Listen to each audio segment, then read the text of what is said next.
পৃথিবীর মধ্যে কত মানুষ ওই আল্লাহর থাকে ভুলে কেমন করে নিবে আল্লাহ ওই জান্নাতে তুলে। এই দুনিয়ার মধ্যে কত গরিব মানুষ আছে, ধনী মানুষ নাই না এদের খোঁজ। মরার পরে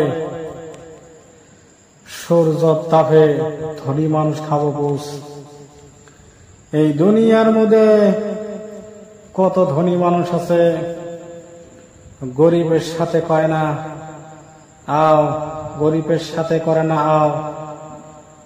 আল্লাহ বলবো আজকে তোমরা জাহান্নামে যাও। ওই মানুষগুলো জাহান্নামে যাওয়ার পরে পুরে হবে ছাই। সে মানুষগুলো আল্লাহর কাছে আবদার করব, আল্লাহ এই জীবনটা আমরা আরেকবার চাই। আল্লাহ বলবো যে তোমাদেরকে আমি একবার দুনিয়াত পাড়ে দিয়ে করছিলাম ভুল, তোরা সবাই মিলে আগে এই ভুলে তুল। গরিব মানুষ ধনী মানুষের কাছে টিহা চাইলে খালি দেহায় বেতনের ছল।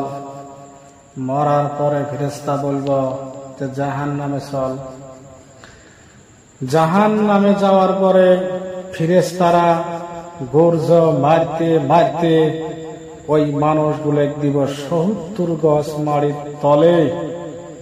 সেখান থাকি তোমরা কোনোদিনও যাইতে পারবা না বলে। জাহান্নামে দেওয়ার পরে আমাদের কঠিন আযাব শুরু হয়ে যাব।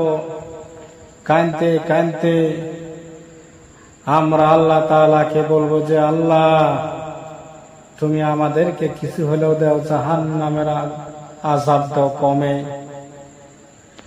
কিছু সংখ্যক মানুষের চোখের পানি জাহান্নামের আগুনকে রাখতো দমে।